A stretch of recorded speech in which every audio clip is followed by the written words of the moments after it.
Olá, sou Ari Protásio, um apaixonado pela vida, e hoje eu trago mais um vídeo da série Pelo Mundo, onde terei o grande prazer de conversar com minha querida amiga Márcia Veiga, diretamente de Londres. Olha que chique eu tô hoje, hein? Márcia, obrigado por esse carinho, essa generosidade de dispor aí do seu corrido tempo para vir conversar um pouquinho comigo. Muito obrigado, querida. Um prazer é meu, Ari, muito querido. Obrigada a você pelo espaço aqui, por oportunidade de bater esse papo bem gostoso, vai ser uma delícia. Eu tenho cabelo preto, liso, olhos marrom escuro, sou morena, clara, descendência dos indígenas mexicanos e uso uma camiseta cinza com o desenho da torre também, Ari. Também estou com o Big Ben na camiseta. É a Torre Elizabeth, onde está o famoso Big Ben. Eu sou branco, pouquíssimo cabelo, olhos verdes, tenho barba aqui, uso uma camisa azul, tô com o Big Ben do meu lado direito e do lado esquerdo uma ponte verde. Márcia, você é de onde? Eu de São Paulo capital, Zona Oeste. Aham. E qual é a tua formação? Eu sou guia de turismo. Mas aqui no Brasil você já era guia de turismo? Não. Em São Paulo eu trabalhei muitos anos na Rádio Bandeirantes, no Morumbi, no setor de esportes, que eu adoro. Trabalhei 7 anos lá. Ok. Como secretária do diretor de esportes, que na época era o Fiore Giliotti. Quem gosta Olha, de que esporte legal. conhece bastante a história do Fiore, né? Poxa, e como foi trabalhar com essa lenda, né? Porque o Fiore é uma lenda, né? Ai, foi uma coisa assim uma experiência ótima ali, que eu adorei, aprendi muito lá. E foi uma coisa assim, sem pensar, sem programar, sabe? Meu primeiro trabalho foi num escritório de arquitetura, no Itaim Bibi, então eu sempre passava de frente da Bandeirantes. E pensei, vou deixar um dia aí meu currículo, mas eu tinha 18 anos, meu currículo vazio, né? Mas você sempre gostou de rádio? Sempre. E de futebol, Ah, olha é? que curioso, né? Eu me É. lembro de estar em casa, eu jogava vôlei, desde os 10 anos eu jogava, joguei no Centro Olímpico de Ibirapuera, joguei no São Paulo. Então, eu me lembro de estar no quintal com o meu avô, Olha só. limpando meu tênis no tanque e ouvindo o radinho de pilha lá com o meu avô, ouvindo as transmissões do Fiore Giliotti. E nunca pensava em trabalhar com ele, imagina. E um Poxa. dia, deixei o currículo, me chamaram para uma entrevista e na hora da entrevista, quando a moça do RH me disse que era para trabalhar como secretária do Fiore Giliotti, aquilo foi uma surpresa, não acreditava, né? Contei para o meu avô e comecei a trabalhar com ele. Depois, ele saiu, ele foi para uma outra rádio, aí começou a trabalhar o Sérgio Cunha, que também é um locutor bem conhecido de São Paulo, interior de São Paulo. Continuei sendo a secretária dele, e em 1998, decidi dar uma volta pela Europa e fiquei até hoje. Mas assim, você decidiu, de repente você já alimentava essa volta pela Europa. Bom, eu sempre gostei muito de viajar, conheço muito o Brasil, sempre viajei muito pelo Brasil, Uhum. e tinha essa vontade de viajar, mas nunca pensei em Europa. E não sei, aquele ano me deu uma coisa assim que eu precisava mudar, já estava cansada de fazer o que eu estava fazendo, e eu me lembro que o Sérgio Cunha, ele me perguntou, para onde você vai? Eu falei, eu quero sair, quero dar um tempo, eu vou para Portugal. Que Aí legal. ele me disse, tá bom, quanto tempo você vai ficar lá? Eu falei, 6 meses, porque a passagem de turista era de 6 meses. Certo. E ele, tá bom, então quando terminar os 6 meses, você volta e começa de novo aqui. Então Olha ele pagou só. todo o meu fundo de garantia, fechou tudo, né? Poxa. Eu vim para cá com todo o fundo de garantia, gastei tudo, viajando de mochila, e quando deu 6 meses eu liguei para ele e falei, Sérgio, olha, decidi ficar por aqui. Aí ele ficou preocupado, mas está tudo bem? Tá tudo bem. Até hoje é amigo, nos Olha, falamos, que um senhor muito, gostoso. muito querido. E aí você foi para Portugal, depois desses 6 meses, você já estava trabalhando aí, como é que foi isso? Como é que foi Aí essa... eu fiquei viajando, né? Eu cheguei em Portugal Tá. e de lá eu comecei a viajar, entrei para, ainda não havia euros ainda, havia fronteira Portugal-Espanha, cada Uhum. país tinha a sua moeda. Eu comecei a viajar pela Espanha, fui no norte da África, França, mas eu demorei muito para fazer todo esse roteiro, porque eu sempre usei ônibus e como muito trem. Eu ia de vilarejos em vilarejos, sabe? Eu realmente conhecia a Olha. Península Ibérica e o norte da África, ali um pedacinho do Uhum. Marrocos. Uhum. E eu acho que isso foi muito legal, porque é quando você realmente conhece o lugar, né? Você pegando ônibus, indo nos vilarejos, até trabalho num, num bar, numa praia, eu encontrei de turista. Tinha uns brasileiros, você não quer fazer aqui um extra? E como eu só estava gastando dinheiro, eu pensei, tá bom, né? Eu preciso Aí começar a trabalhei, capitalizar, né? falei, tá bom, e era verão, então era junho, então tinha esses trabalhos de praia, de temporário, sabe? Uhum. E trabalhei, só sei que quando deu 6 meses eu estava em Barcelona. E em Barcelona eu conheci uma amiga nessa viagem toda, também de São Paulo, e ela que me disse, ela falou, olha, tá tendo aqui vai começar um curso aqui de espanhol, eu vou me inscrever, você não quer se inscrever também? Eu pensei, não custa nada, vou lá com ela, sem pretensão, aí que as coisas acontecem, né? Sem Com certeza. pretensão. E era uma escola muito boa, até hoje existe na Catalunha, uma escola muito boa do governo e a fila é imensa para entrar, porque você tem que ser sorteado para entrar e, além disso, pagar. Não é que você é sorteado e entra grátis. Você é sorteado para poder pagar. Tamanha a fila para entrar nessa escola, né? E eu fui sorteada, eu fui uma das sorteadas. E aí foi aquele momento de decisão, e agora, hein? Tá dando 6 meses, eu tenho que ir embora, ou eu fico e faço esse curso, ou eu volto sem nada, só com a viagem, né? Aí eu decidi ficar, fazer o curso e voltar depois do curso, sempre aquela coisa, um dia eu volto, né? Voltar depois do curso. Me formei, fiz o curso completo, foram 3 anos de espanhol, eu falo fluente espanhol, e legal, né? Fiquei 3 anos ilegal na Espanha, né? Até Uhum. você conseguir um trabalho. E é engraçado, né? A Espanha, não sei agora, mas era meio bagunçado. A gente está falando 98, 99, né? Tá. Porque mesmo ilegal, eu tinha um apartamento alugado no meu nome, Olha. eu tinha, eu tinha um trabalho de garçonete, que com ele eu pagava aluguel, pagava o curso, né?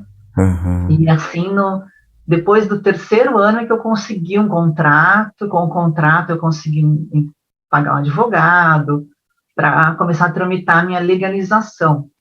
Aí, com 5 anos, eu consegui a legalização, a Certo. documentação, legalizando a minha estadia lá, Uhum. e com essa legalização eu consegui o direito de ter a nacionalidade. Eu Ah, entrei que com os legal. trâmites para ter a nacionalidade espanhola, a dupla nacionalidade. Com 10 anos de estadia na Espanha, que eu consegui receber o passaporte espanhol. Hoje eu tenho a dupla nacionalidade, brasileira e espanhola. Ah, que já. Então você viveu um bom tempo na Espanha. Eu fiquei 12 anos em Barcelona. 12 Aí lá eu anos. comecei a estudar o turismo, né? Lá que eu me formei. E em 2009 eu me mudei para Londres. Já estou aqui há 11 anos já, né? E qual foi o E motivo da sua ida para Londres? porque Você... na Espanha eu trabalhava em umas agências de turismo Uhum. como guia, viajando pela Espanha. Eu mostrava a Espanha para os espanhóis. Isso é curioso, né? Uma Aham. brasileira mostrando a Espanha para os espanhóis. É diferente. Então, eu viajava com grupos, mas eram em agências pequenas. E a minha Ah, intenção era trabalhar para uma agência grande, melhor, e precisava melhorar o inglês. ah, Eu já tá. estudava inglês na Espanha também, eu comecei a estudar lá. Uhum. Mas eu pensei, eu vou ter que adiantar isso porque está muito devagar, falando só em espanhol não adiantava muito. Aí eu decidi mudar para Londres para melhorar o inglês e voltar para a Espanha, mas isso foi em 2009, uma grande crise do euro aqui na Espanha, na Europa, e chegando em Londres, aqui a situação não estava tão ruim, porque aqui nunca teve euro, né? A crise era mais do euro, né? Que foi muito desvalorizado. Então, Uhum. aqui continuava tendo a Libra e tinham mais possibilidades, a situação não estava tão ruim aqui. E eu Certo. vi meus amigos na Espanha todos desempregados. Aí eu decidi ficar por aqui mesmo, por Londres, e já vi esse caminho do turismo, né? Eu vi que aqui não havia muitos guias brasileiros, os poucos que haviam não eram credenciados, eram acompanhantes. Eu falei, isso daí dá para eu fazer bem aqui. Ah, E montei esse meu grupo, né? Guia Tour uhum. Guides, e desde 2010 que eu tenho aqui esse serviço atendendo turistas, né? Principalmente brasileiros, mas muita gente também da América Latina, da Espanha, pelo fato de eu falar espanhol também, né? Ah, que legal. Márcia, o que você me diz da acessibilidade de Barcelona e de Londres? Londres está muito mais preparada, muito mais que Barcelona. Barcelona não tem toda essa infraestrutura, sabe, da acessibilidade. Londres tem quase 100%, posso dizer, por exemplo, das calçadas são rebaixadas para os cadeirantes, tem serviços nas estações de metrô para quem tem dificuldade visual. É, por exemplo, você chega ali numa estação de metrô de Londres, quando você chega na catraca, uma pessoa que trabalha na estação, ela vai te acompanhar dentro da estação, vai descer a escada rolante com você, ou elevador, já vai saber aonde você vai descer, já se comunica com a estação que você vai descer. Quando ela te colocar dentro do metrô, no primeiro vagão, lá quando você descer, já vai ter uma pessoa na porta do primeiro vagão te esperando para te Uhum. acompanhar para sair da estação de metrô. Ah, que legal. Todo, toda essa assistência acontece em todas as estações de metrô. E não precisa reservar antes, avisar que você vai lá, não. Você chega lá, eles já vão ver que você é um deficiente visual, já vão prestar todo esse serviço. São Tá? Paulo, São Paulo tem algo parecido, só que não tão eficiente assim. Em Barcelona, por exemplo, esse serviço nas estações de metrô não existem. Uhum. Nas ruas também, não são todas as passagens de pedestres que tem o semáforo com o som, por exemplo. São Tá. muito poucas, pouquíssimas, enquanto que em Londres tem muitas também, não em todos, mas nas principais ruas, avenidas da cidade. Uhum. Londres realmente está muito mais adiantado que Barcelona, não tem comparação, sabe? Márcia, você vê muitos deficientes aí em Londres? Sim, sim, bastante, bastante. Circulando pela cidade, cadeirantes, bastante. Os ônibus da cidade estão preparados, todos, 100%. Uhum. Estão Uhum. preparados para os cadeirantes. O ônibus tem rampa automática, tem sempre 2 lugares dentro do ônibus reservado para as cadeiras, todos os ônibus, 100%. Ah, Então, é muito fácil para as pessoas circularem pela cidade, por isso que a gente vê muito. É uma pena que em São Paulo a gente não vê tantos, porque eu acredito que seja tão difícil, né, a circulação, que impede um pouco a liberdade das pessoas, né? uhum. Você me falou dos deficientes físicos cegos, você vê bastante também por aí ou não? Sim. Eu aprendi que tem umas cores de bengalas, não é? Que tem um Isso, significado diferentes, né, ali. isso. É branca e vermelha que é para o surdo cego, a verde é para o baixa visão e a branca para cego total. Né? Uhum. Essa é a classificação, mas eu não tenho certeza. Aí funciona essa questão das cores também? Sim, também. Ah, então deve ser algo meio que mundial. E a questão do preconceito aí, como é que você percebe que a população ela convive bem com os deficientes ou ainda é uma população muito preconceituosa? Eu não vejo preconceito, hein? Nunca Não? presenciei nada disso, Que nada. bom, Nossa, pelo contrário, eu vejo um apoio muito grande, sabe? Agora que que você está me legal. perguntando assim, eu vejo um apoio, uma atenção, Uhum. totalmente contrário, viu? Márcia, como é viver em Londres? É muito tranquila a cidade, sabe? É, É, o que é ruim aqui é o clima, o que eu não gosto. Tem gente que gosta do friozinho, dizem que aqui o clima é como parecido a Curitiba. Os curitibanos dizem, né? aham. Eu não gosto de frio, então aqui o que me incomoda é o clima. Esse verão agora, 2021, Mari, tá muito chato, porque faz um dia de sol bonito, mas à noite já começa a esfriar, já fazem uns dias, hoje está nublado, um ventozinho É, gelado, e é verão, né? O ano passado chegou a 35 graus, muito quente, porque aqui as estações são muito definidas mesmo, né? uhum. Só que esse ano tá, o verão esqueceu de Londres, viu? Esqueceu do Reino Unido, pelo jeito. Porque tá tudo assim aqui em volta. Esqueceu de dar as caras por aí, né? É. É Mas o isso. bom daqui é uma cidade muito segura, é uma cidade onde tudo funciona, sabe? Você paga os teus impostos, como em qualquer lugar, mas você vê o retorno, sabe? O transporte público funciona, as ruas são limpas. É, claro, tem bairros e bairros, tem uns bairros mais desleixados que mas em geral é uma cidade limpa. Os lugares turísticos, principalmente, são muito bem cuidados. Essa região do Big Ben, do Palácio de Buckingham, da Trafalgar, essa região é muito bem cuidada. São cartões postais da cidade, né? Então, eu digo que a cidade, ela cuida da história dela, ela preserva os lugares antigos, muito bem preservados, ela cuida dos cartões postais dela, e com isso ela faz dinheiro, né? Porque chama turismo, tá, né? Turista, quando vai, ele quer um lugar bonito, né? Não quer Claro. voltar para casa com aquela visão, nossa, fui em Londres, estava uma sujeira horrível, não. Então você volta com gosto, né? Eu tenho a impressão, quando você descreveu o clima, né, que Londres é uma cidade meio triste. É ou não? Eu acho que para nós brasileiros que estamos acostumados com o sol, a maioria do Brasil, né, Sim. traz alegria para a gente, né? Isso eu sinto falta disso. Eu adoro acordar de manhã e entrar aquele sol pela janela, te dá uma disposição, aquele calor, né? E Uhum. aqui a maioria do ano não tem isso, né? Mas Tá. os ingleses, isso é uma coisa curiosa, os ingleses não são pessoas tristes, hein? Eles, nós temos, eu acho que uma ideia equivocada do inglês, sabe? O inglês é uma pessoa que ele gosta de saber da tua cultura, quer fazer amizade com você e conversar e saber como é o teu país, é comunicativo.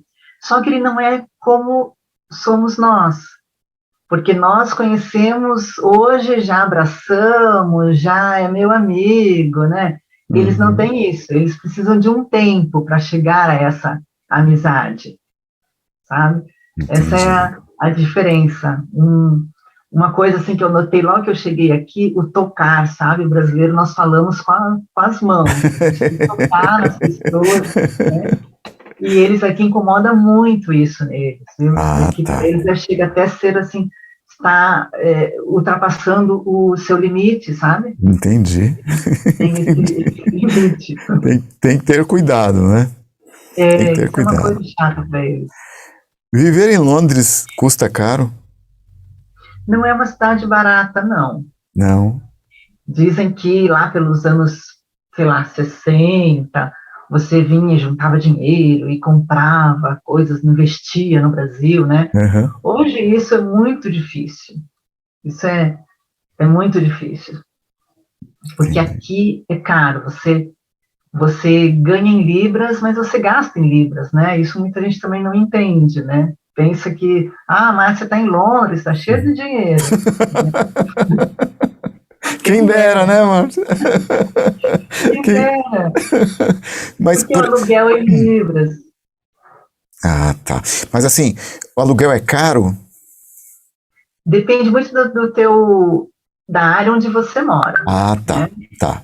Da área onde você mora. Se você está na zona 1, que é a zona central, é a área mais cara. Até a hospedagem também. Se você está hospedado na zona 1, que é o miolo da cidade onde estão a maioria das atrações turísticas, é a área mais cara.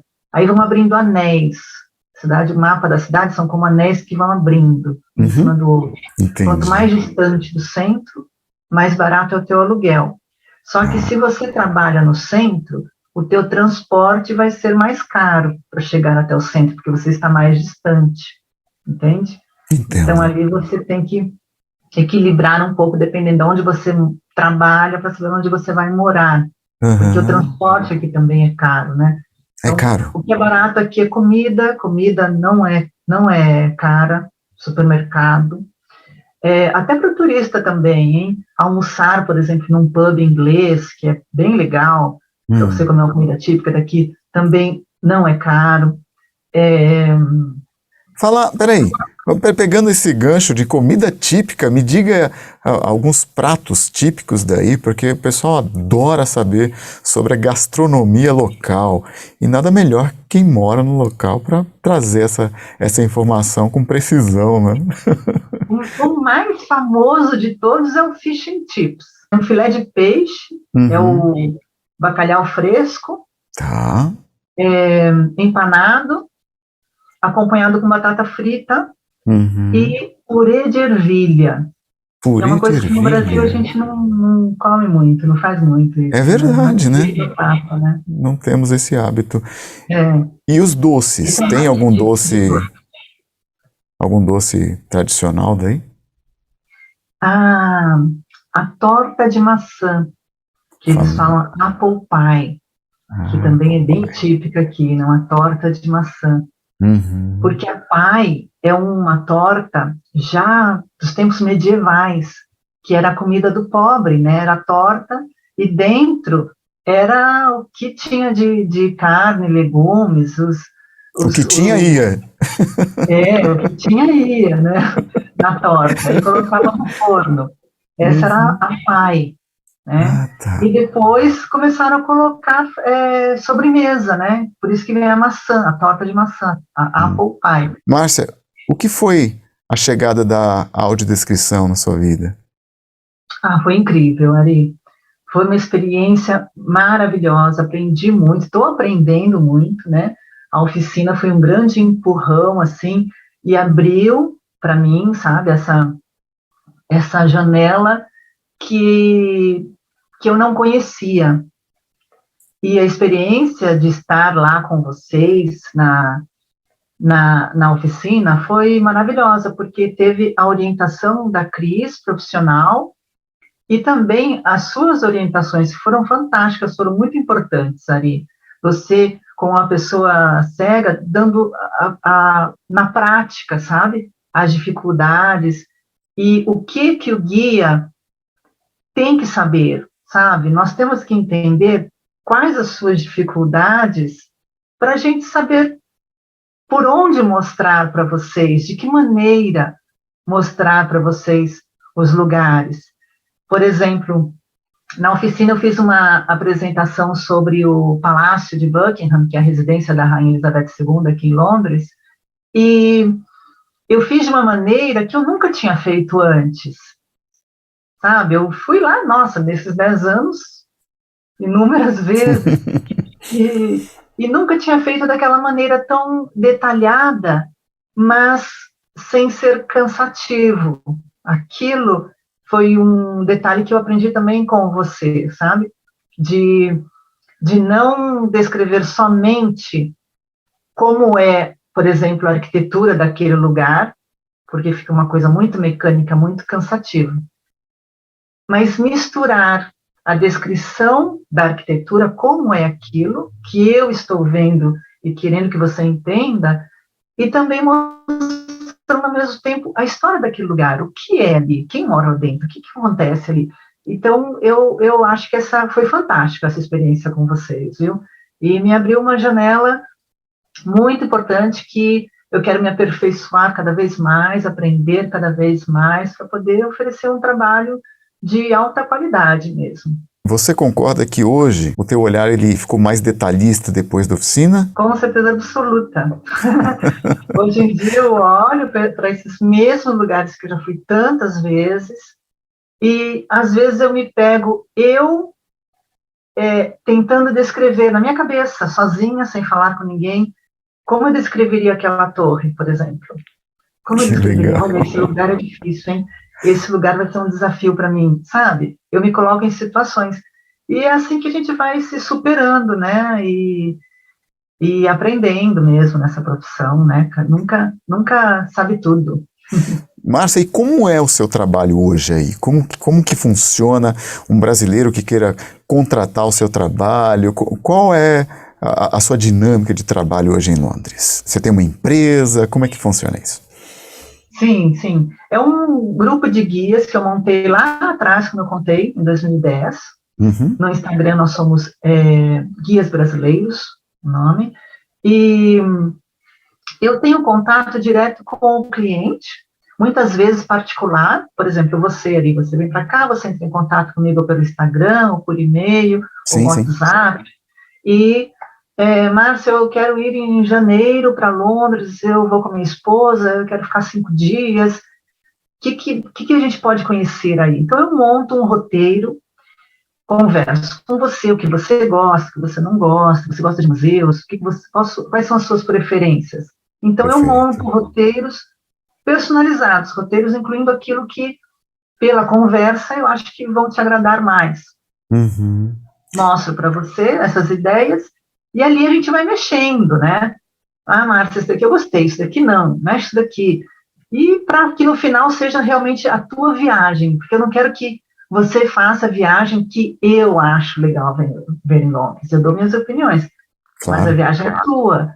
Então, você tem que gostar daquilo, né?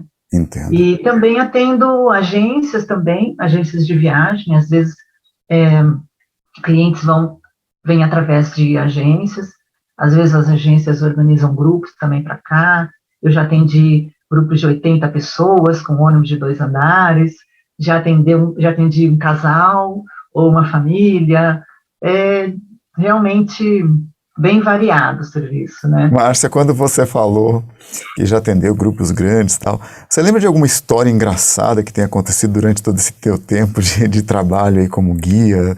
Alguma coisa que tenha marcado? Você fala, pô, isso aqui marcou. Ou engraçado ou não, mas alguma história que tenha marcado para você? Olha, uma experiência lá atrás, que eu aprendi com aquilo, nunca esqueço, isso eu acho super importante. Lá atrás, quando eu comecei em Barcelona, trabalhando como guia, eu viajei com um grupo, eram 45 pessoas, eu fui para o norte da Espanha.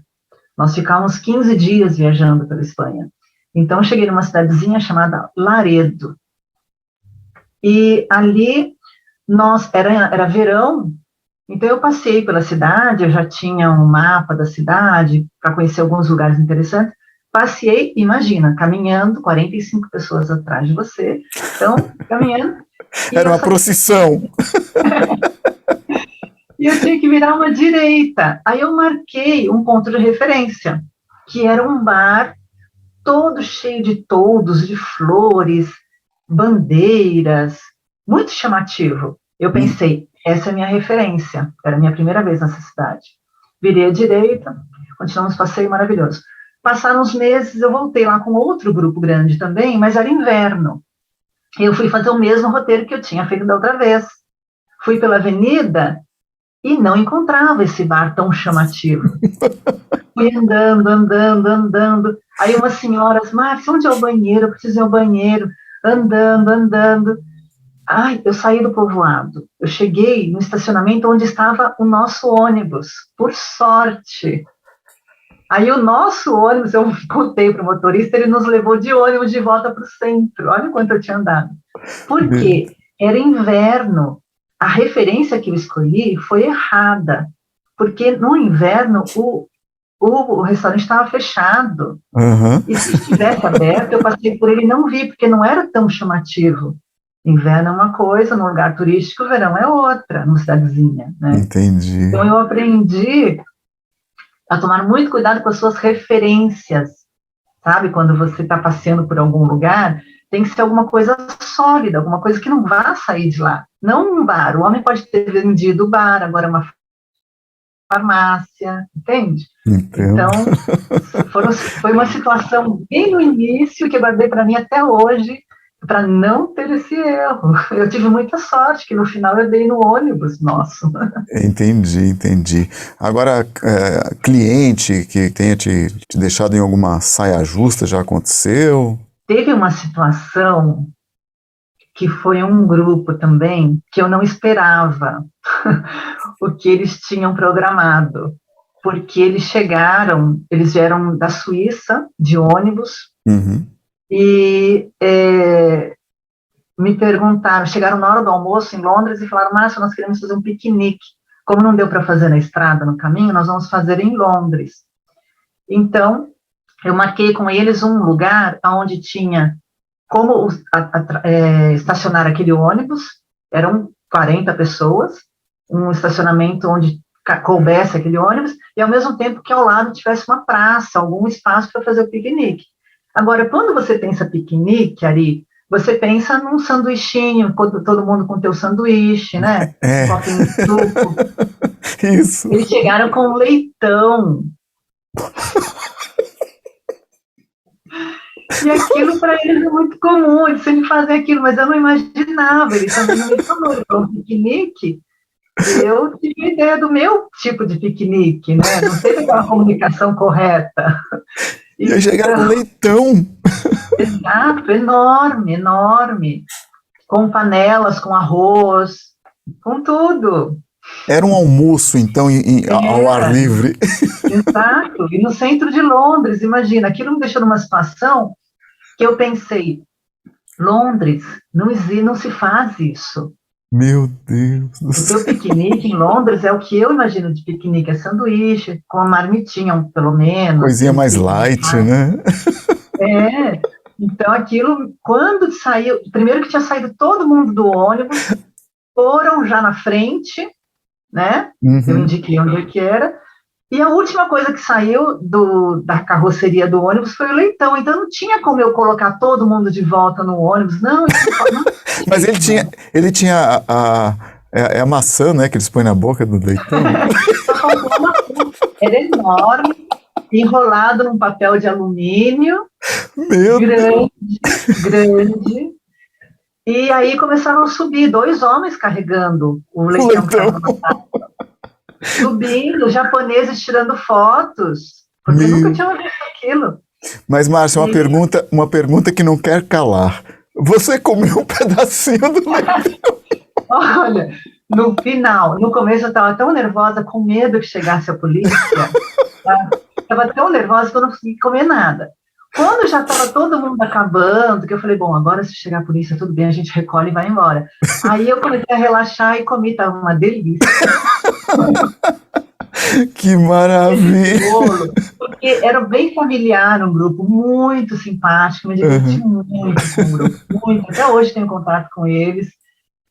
Cada senhora trouxe um prato praticamente, sabe? Poxa uma trouxe um bolo, outra garrafa de café, garrafa térmica de café, super completo, né? Então, no final, eu consegui comer um pouquinho, mas eu fiquei nervosa no início, viu? Realmente, eu estou imaginando um leitão no centro de Londres. Foi, perto da Torre de Londres, que é super turístico. Ai, que barato, Márcia. Olha, realmente, o turismo, ele é fascinante, né? Porque ele te propicia situações assim hilárias, né? Como essa que você acabou de nos contar. O que você diz para essa pessoa que quer ser um guia turístico fora do Brasil hoje? Estudar bastante primeiro, porque muita gente se equivoca achando que o serviço de guia é o mesmo do serviço de um acompanhante. Porque acompanhante, o nome já diz, você acompanha o grupo, né? Sim. Agora, o guia, para você ser um guia de turismo, você tem que estudar, você tem que saber a história daquele lugar, não é somente saber como chegar em tal lugar. E as pessoas fazem perguntas, às vezes, muito absurdas, querem saber de tudo. Que estátua é aquela? Que casa é essa? Quem morou aqui? Você tem que ter pelo menos uma base de tudo que vai estar no seu caminho. Se você montou aquele roteiro, você tem que saber de tudo daquele roteiro. É muito importante isso, para que realmente seja um passeio interessante e estar preparado, sabe? E outra coisa do guia também, alto astral ali, porque ninguém vai viajar e quer uma pessoa chata, controladora do seu lado, né? Você tem que ter um alto astral, você tem que estar bem, teus problemas ficaram dentro da tua casa.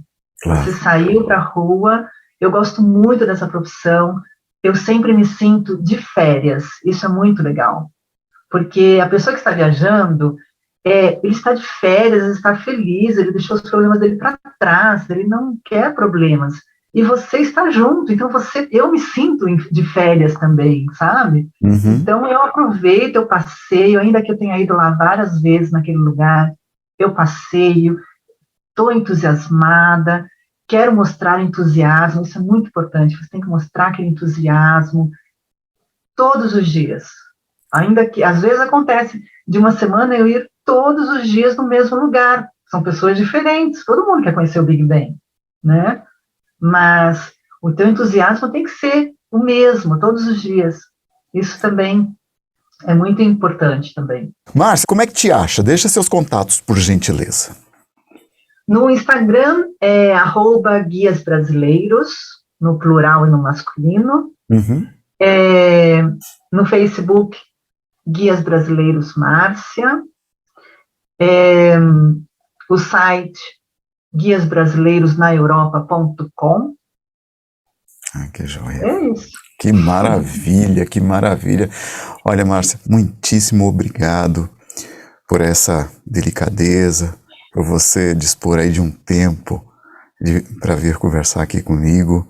Fiquei muito feliz em saber dessas histórias, em saber do seu trabalho e da sua luta e de ver como você acredita, né? Você é persistente, você foi para ficar 6 meses virou 3 anos já está aí 23 anos aí, olha que maravilha. Então, eu te agradeço muito por você ter me atendido, fiquei extremamente feliz com esse nosso bate-papo muito agradável, você é uma pessoa agradabilíssima e eu desejo para você assim muito sucesso, que tenha aí muitos e muitos brasileiros viajando e conhecendo esse teu trabalho de excelência. Eu que agradeço, Ari. Muito obrigada, muito gostoso, um prazer enorme fazer parte aqui dessas apresentações com você, super interessantes. Eu acompanho a sua página no YouTube, muito legal. E te convido, hein, Ari, assim que puder aí viajar, fronteiras abertas, venha para cá, venha curtir essa cidade. E eu vou te mostrar aqui esses cantinhos aqui, dessa maneira, com os meus olhos, com os meus detalhes, com tudo que eu aprendi com você na oficina, com você e com a Cris. Você vai gostar muito. Se Deus quiser, estaremos um dia aí com você. Se você gostou desse vídeo, compartilhe com seus amigos, deixe aí o seu like. Acredite, você pode. Que tal ser feliz? Adquira meu livro, Acredite Você Pode. Vendas, livro impresso e audiolivro, WhatsApp, 11 9 8478 5565. Livro impresso, Livrarias Curitiba, Shopping Metrô Tucuruvi, São Paulo e Vale Sul Shopping, São José dos Campos, São Paulo. Espaço Cultural Alberico Rodrigues, Praça Benedito Calixto, 159, São Paulo. E-book na Amazon, www.amazon.com.br.